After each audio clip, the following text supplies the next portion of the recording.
Welcome to Historic Skylines, where every era lights up with human ambition and imagination. Today, we journey back to one of the most brilliant chapters of Chinese history, the Song Dynasty. Flourishing between the 10th and 13th centuries, this dynasty was not just about emperors and wars, but about a society that redefined human progress. While Europe was still in the shadows of the Middle Ages, China was experiencing an age of discovery, innovation, and cultural brilliance.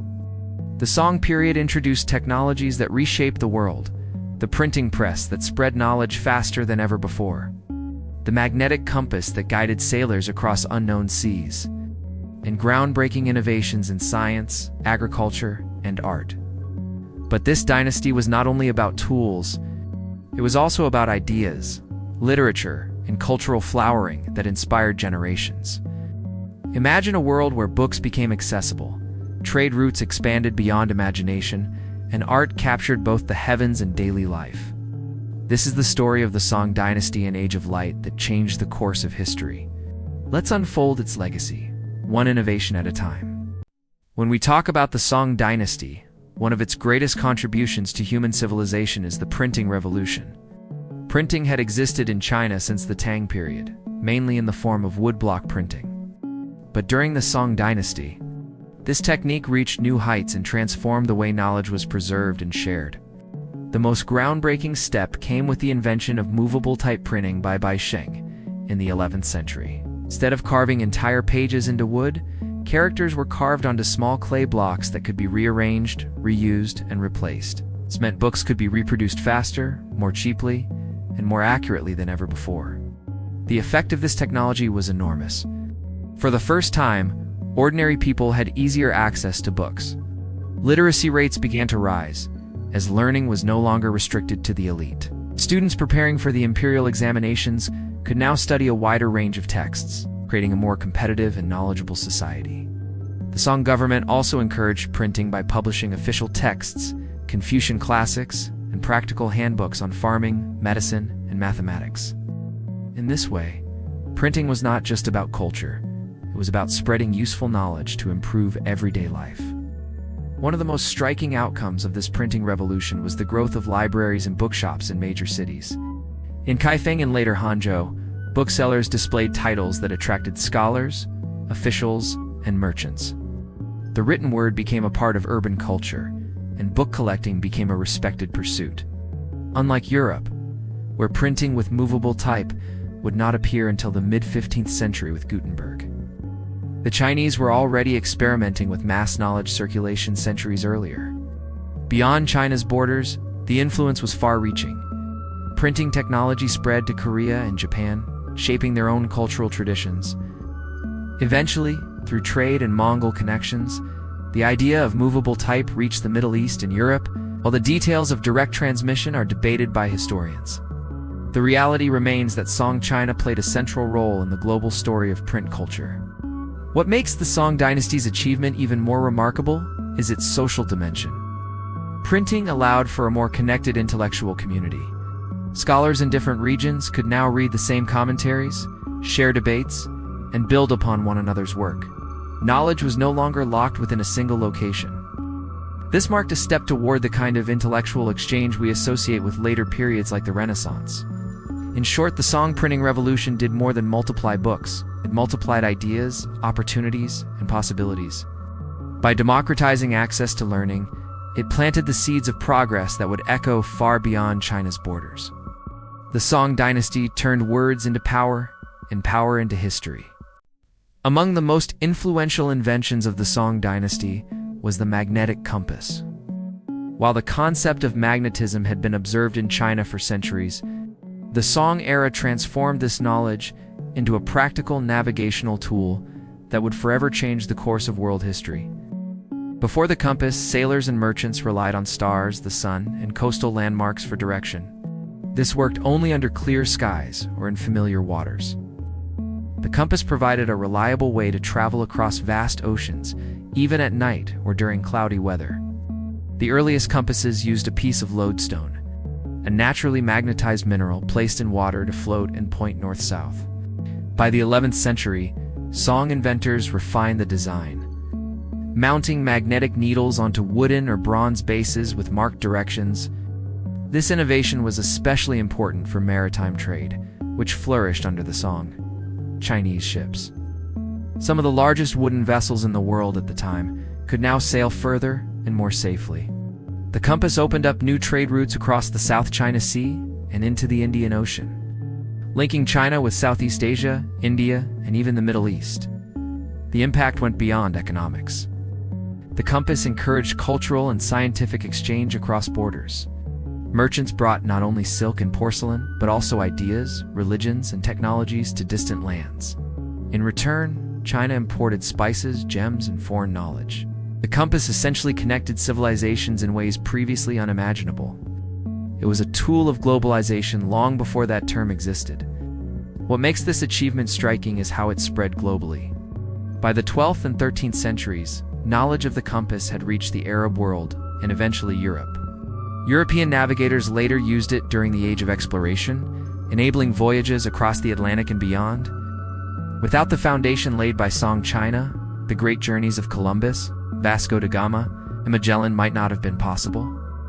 Yet the compass was more than a navigational device. It symbolized the Song spirit of innovation, taking natural phenomena and applying them to real-life needs. It reflects the dynasty's forward-looking approach, using science not just to study the heavens, but to reshape the human world. In conclusion, the magnetic compass was a revolutionary tool that allowed humanity to conquer the seas. It turned the vast and dangerous oceans into pathways of connection. The Song Dynasty's compass not only guided ships, it guided history itself. The Song Dynasty was an age of brilliant scientific and technological innovation. While the printing press and compass are the most famous, they were part of a much larger culture of discovery that touched nearly every aspect of life. The Song government actively supported research, especially when it could strengthen the economy or military. One of the most groundbreaking developments was the refinement of gunpowder. Discovered in China during the Tang period, gunpowder became a powerful tool under the Song. Initially used for fireworks and rituals, it was adapted into weapons such as fire, arrows, bombs, and even early cannons. Though these devices were primitive compared to later artillery, they marked the beginning of gunpowder warfare, changing global military history forever. The Song also excelled in engineering. Hydraulic engineering improved irrigation systems, ensuring more reliable food production. They built large water clocks, intricate bridges, and canals that supported urban growth and trade. The Grand Canal expanded during this period, connected northern and southern China, allowing rice from the fertile south to feed populations in the north. Agricultural manuals were printed and distributed, teaching farmers better techniques and introducing new crops. This agricultural innovation contributed to population growth, making China the most populous country on Earth at the time. Another remarkable achievement was the introduction of paper money. The Song government began issuing banknotes, known as juazi, to replace bulky copper coins. This was the first true government-backed paper currency in world history. It revolutionized commerce by making transactions more efficient, especially for long-distance trade. It also demonstrated the Song's sophisticated financial management. The dynasty was equally strong in astronomy and mathematics. Song astronomers built observatories, refined star maps, and improved the calendar. Mathematicians developed new methods for solving equations, which would later influence East Asian and even global traditions of mathematics. Medicine also advanced with new compendiums of herbal knowledge and printed medical texts that spread across the empire. What tied all these innovations together was the Song attitude toward problem-solving. Unlike many ancient dynasties that guarded knowledge within palaces or temples, the Song actively shared it with the public through books, schools, and government programs. This democratization of knowledge created a society where innovation was not just possible but encouraged. In short, the Song dynasty was a laboratory of progress. Its technologies laid the foundation for modern finance, warfare, engineering, and science. It was an era where curiosity and practicality walked hand in hand, leaving behind a legacy of ingenuity that shaped the world for centuries. While technology defines the Song dynasty's fame, its cultural achievements were equally dazzling. This was an age when art, literature, and philosophy flourished, creating one of the richest cultural landscapes in human history. Cities like Kaifeng and Hangzhou were not just political centers but also vibrant cultural hubs filled with theaters, tea houses, and marketplaces. Painting reached new heights during the Song. Artists pioneered detailed landscape painting, capturing mountains, rivers, and mist in ways that expressed both nature's beauty and human emotion. Famous painters like Fan Quan and Zhang Zeduan created works that are still celebrated today. Their scrolls were not simply decoration but philosophical reflections, showing humanity as a small part of the larger natural order. Literature and poetry thrived as well. Poets such as Su Shi Su Dongpo blended deep philosophy with humor and emotion, writing verses that ordinary people could connect with. Printing technology allowed these works to be widely shared, so literary culture spread beyond elite circles. Everyday citizens could buy poetry collections, novels, and essays. This cultural democratization was unique for the medieval world. Philosophy also reached a turning point with the rise of Neo-Confucianism. Thinkers like Zhu Xi reinterpreted Confucian classics, blending them with Buddhist and Taoist ideas. His teachings became the basis of the civil service exams, influencing Chinese education for centuries. Neo-Confucianism emphasized morality, rational thought, and harmony with the universe, values that shaped not only government, but also daily life. Urban life under the Song was lively and sophisticated. Markets sold goods from across Asia, restaurants offered exotic foods, and theaters staged dramas that combined music, dance, and storytelling. Music and ceramics also flourished. The famous blue and white porcelain tradition began in this era, admired both domestically and abroad. Education was another cultural strength. The Song expanded schools and promoted literacy, ensuring that even those outside elite families could access knowledge. The examination system became a true meritocracy, giving talented individuals from humble backgrounds a chance to rise in government service. This created a culture where learning and scholarship were respected at every level of society. What made Song culture remarkable was its balance between elegance and practicality. It celebrated beauty and art and literature, but it also used culture to teach, inspire, and connect people. This flourishing left a deep mark not only on Chinese civilization, but also on East Asia as a whole. In essence, the Song Dynasty was a golden age of creativity. It painted landscapes, wrote poetry, played music, and built philosophies that still resonate. Technology may have carried the Song into history, but culture gave it a soul. The Song Dynasty's story does not end with its fall to the Mongols in 1279. Its legacy continued to shape China and the wider world for centuries. In many ways, the Song created the blueprint for modern society, a place where technology, culture, and commerce were deeply interconnected.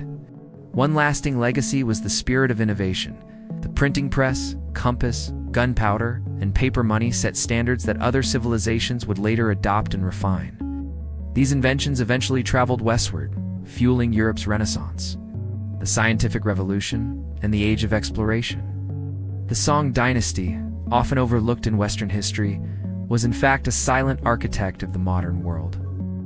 Another legacy was the idea of meritocracy through examinations. The Song perfected the civil service system, ensuring that officials were chosen by talent and knowledge rather than birth. This model of governance influenced not only later Chinese dynasties but also neighboring societies like Korea and Vietnam. It became a symbol of stability and fairness, admired even centuries later. Culturally, the Song left behind a treasure of art, literature, and philosophy. Neo-Confucian thought shaped East Asian education and moral life for nearly a millennium. Song paintings and porcelain became global symbols of elegance, collected and imitated across continents. Even today, museums around the world display Song artworks as masterpieces of human creativity. Economically, the Song created one of the world's first commercial economies. With urban markets, paper money, and maritime trade routes, it laid the groundwork for global trade systems that would later define modern economies. The idea of interconnected markets, bustling cities, and consumer culture all trace back to this era. On a deeper level, the Song legacy is about balance. It showed that a civilization can be advanced not only in warfare, but also in knowledge, culture, and everyday life. While Europe's Middle Ages were often marked by feudal conflict, Song China demonstrated how peace and prosperity could be built through innovation and learning. This model continues to inspire modern historians as they search for lessons from the past. In summary, the Song Dynasty was not simply a period of Chinese history, it was a turning point for humanity. Its technologies reshaped the globe, its culture enriched the spirit, and its governance provided a model for future generations. Even though the dynasty itself ended, its influence never truly disappeared. The Song Dynasty lives on every time a book is printed, a ship crosses the sea, or a scholar studies for an exam. Its legacy is nothing less than the story of human progress itself,